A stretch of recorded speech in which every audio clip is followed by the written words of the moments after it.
Hello, I'm Ben Toomey, independent candidate to be Warwickshire's next Police and Crime Commissioner. I'm joined today by Neil Woods. Neil, would you like to introduce yourself for the camera? Yes, as you say, I'm Neil Woods. I'm from Law Enforcement Against Prohibition. I was in the police for 23 years, and for 14 years of that I spent much of the time working undercover, primarily with drugs operations. So really you were a soldier in the war on drugs, and the question I'd like to ask you is, who are we fighting in that war?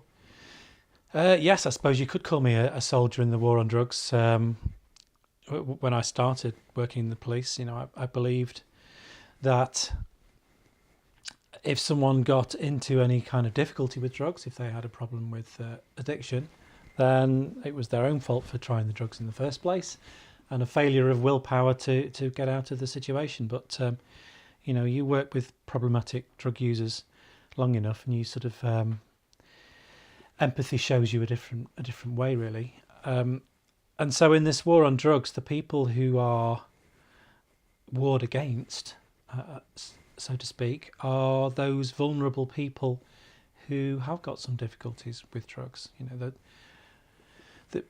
They are the people who are trampled underfoot in this war. I mean, we talk about organised crime being the enemy in the war on drugs, but organised crime are a product of the war, not the beginning point of the enemy, so to speak. So if the war on drugs is a war against those in addiction or those suffering from addiction, then how do we get around that? How do we start to break the stigma of those suffering from addiction, where they're called junkies or addicts or whatever else? Yes, exactly. I mean, there's all sorts of slang terms that people use, and people just tend to look down on people who have got problematic drug use. But if you take heroin, for example, and if you speak to any person, any drug counsellor who's been in the trade for a good few years, they will tell you similar statistics to this, that 2/3 of problematic heroin users are self-medicating for childhood trauma, either childhood sexual abuse or childhood physical abuse. A full 2/3 of them.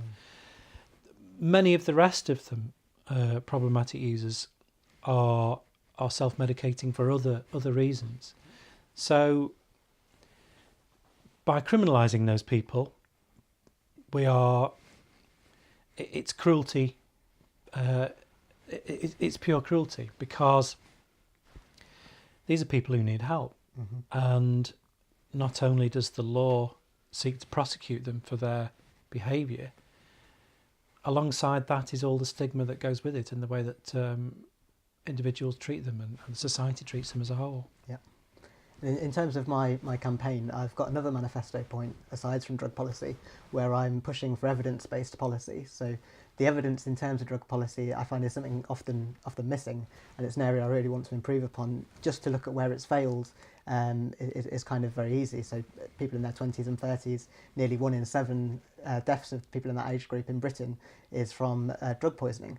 And that's one of the real problems, where we end up with a situation where evidence here suggests that you're 20 times more likely to die from a drug overdose than you are in Portugal, where they have a whole different type of evidence. Do you want to share some of that international?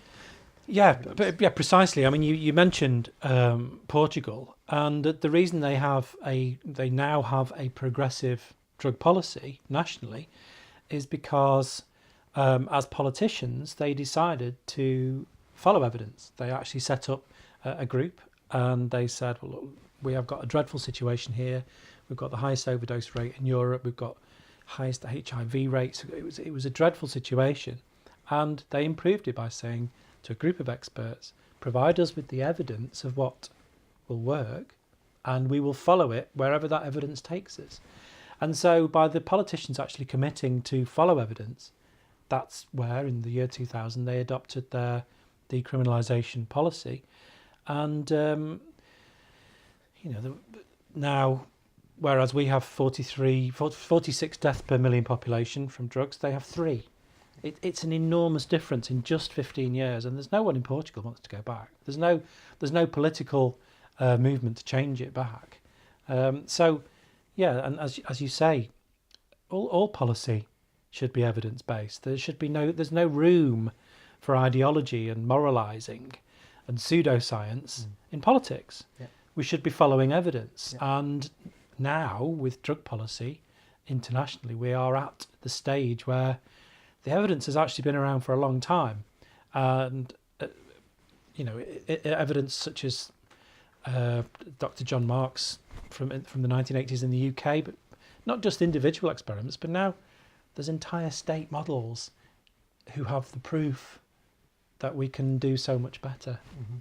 So there's no excuse for not following evidence. No, and in terms of that evidence, we've talked about the international, almost the global evidence that's coming out, but there's some much closer to home. There's great work going on here in Britain with people pushing policy and reforming drug policy in new ways. Part of that is County Durham and Darlington, if you'd like to speak a bit about that. Yes, I mean, obviously, the Police and Crime Commissioner in County Durham, Ron Hogg, well, obviously, you used to work for Ron.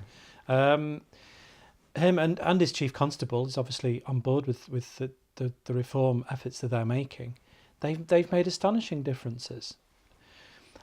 For example, each constabulary is measured by the Her Majesty's Inspectorate of Constabularies each year, and they are studied, and they are rated in how well they are doing. It's no accident, I am sure, that Durham is the only county to have reached outstanding. There are several good forces rated good around the country, but they are the only one that's reached outstanding. And the reason for that is because they have put their resources, they have followed evidence, and they have put their resources where they're needed. And I think the most important part of that is that they have stopped the wasteful policing of people for possession or growing or cultivating their own cannabis plants. Yep. Because it's an enormous cost of policing. Drugs is the biggest single cost in your policing budget. It's the biggest thing. So if you can reduce that, you literally have more money to spend on things that actually have a social cost. Yep. And the proof, as you say, the proof evidence from the UK now is in Durham. I believe, I haven't actually seen the statistics yet, but I believe that shortly there will be some evidence from Durham that cannabis use has not gone up as a result of their progressive policy. Mm-hmm. Now, whereas that doesn't surprise me at all, because from what I've observed and other evidence that is out there, punitive measures have no impact on drug use anyway. Yeah, they have literally no impact. There's the Home Office report, isn't there, of the comparators internationally, which showed, fairly conclusively towards the end of 2014 that it makes no difference how hard or soft you perceive to be in terms of the number of people actually using. So if you're reducing harm, you've got that body of users that you already have to deal with. So it's about working around that, I think. Yes, precisely. And that's one of the most important pieces of evidence, actually, that you're quoting there, because it's actually commissioned and came from the Home Office. It was delayed for some time because some politicians really weren't too keen on the findings, but we shouldn't shy away from evidence. We should be embracing evidence. Yeah. And particularly, the additional evidence that's about to come out from Durham about the success of their policy in regards to cannabis. Yeah. And of course, you should resist any suggestion that means that it's a soft policy on drugs, because it's not. It means it's a policy that cares about people, and increasingly, it's becoming clear that you can either care or criminalise, and there's actually no middle ground at all. Mm-hmm. And in County Durham, it's worth pulling out there. There's the checkpoint scheme that they have in terms of cannabis users. Do you want to just fill in on that, or? No, you So, you are probably. I mean, I do roughly know about that, but I think it'll better come from you because you know much more about it than I do. I'll go again. Go on then. So in County Durham, it's worth pointing out the checkpoint scheme that they have there, which is to do with cannabis users the first time, or low-level possession of drugs offences. The first time you're caught in possession, you will go through the checkpoint scheme, which is kind of like a driver's awareness course, like you do when you're speeding, caught speeding. And it just gets away from that criminalisation as the first stage, because you will know more than anyone that once you go down that line of being arrested, being imprisoned, it's just as easy to access drugs in prison, if not easier, than it is when you're actually out in the wider society. So if you stop that criminalisation, especially of school children to begin with, because it is usually young people that are first experimenting with low-level possession and will be caught, if we can get away from that, then it stops a whole load of harms in the future as well.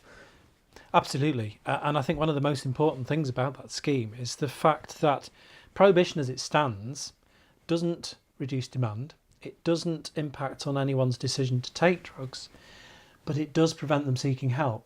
So if you have a system where you are not criminalising people, you are then able to identify people who do need help, because some people do. Yeah. Drugs can be harmful, but a scheme like that, it opens up the dialogue, and it means that people who do need help, it's a minority, but some do need help, they can get the help that they need. Mm-hmm. And that help is, but by helping those people, we're benefiting the whole of society, not just in terms of the potential crimes they'd be committing, the organised crimes, criminals that they're funding, but also in terms of actual financial, the financial sustainability of the policy. So we've got, where if you invest £1 in drug treatment, it's going to save at least £2.50 down the line, and that's a good investment for any banker, really. Yeah, absolutely. And there are other aspects to the financial impact of drug policy as well. I mean, I have seen one statistic that suggests each individual that pays tax pays £400 a year just on drug policy, which is an enormous amount of money. And then also the impact of heroin users, for example, they commit 50% of acquisitive crime, heroin and crack cocaine users, and that makes people's house insurance higher and things like that. Now, it's a very pragmatic conclusion to come to, that even if you decide that you don't care about those problematic drug users, I would prefer that society did care. But there is also the pragmatic view that if those problematic users had treatment and the money that was spent on prosecuting them was spent on treatment, then you have an enormous drop in crime. In Switzerland, for example, where they have heroin-assisted therapy, they prescribe heroin to people who are addicted to heroin. Right. It's quite a straightforward, well-evidenced, successful policy. They have virtually eliminated street prostitution. They have had enormous drops in acquisitive crime. Shoplifting has disappeared from city centres. These are simple, pragmatic policies which can have an enormous benefit on communities. Yeah. So drug policy in general, or drugs within society, they are so widespread in the harm that they can cause, or the policy can cause. And what we're seeing here in our society is that we've got over 90,000 prisoners now, and at least 50% of them are in prison for drug-related offences. And yet I'm running in an election to be Police and Crime Commissioner, and the other candidates haven't mentioned the word drugs, as far as I can tell, not even once, to state a position. So how can we get it where there's a silence on this topic when it's so important, not just to policing or criminal justice, but to society on the whole? Exactly. It baffles me as well. It's of all the policing issues, with all the associated harms, the crime that we've just talked about, I mean, there's 50 people dying a week in this country from drug overdoses. 50 a week. That's a lot of grieving families, and the impact that has on and all those family members, it's enormous. What other policing issue can you actually say that has all that much impact? So I agree, to have silence on this topic and for it to be not at the forefront is incredible. I think a lot of that comes down to a sort of willful ignoring of the evidence. Again, it's we can offer the debate and offer the evidence, but increasingly people who support the status quo are just not coming to the table to debate, because the argument has been won. Our evidence is overwhelming, and we don't seem to have reached that tipping point where people are willing to accept that. So I'm always keen to challenge anyone to debate with us. Come on, this is an issue. This is an issue that affects people. Talk to us about it. Yeah. And just to finish, with your experience as a police officer, you'll recognise the way that policing work is done from the inside. And Warwickshire Police, their slogan is protecting people from harm. So within drug policy, would you say that they're limited in their ability to do that under the current model? That's an interesting thought. I didn't know that was the slogan, and that's quite Yeah, quite relevant, isn't it? Yes, the current drug policy prevents that being possible, I would say. That's a big statement, but I think it's true.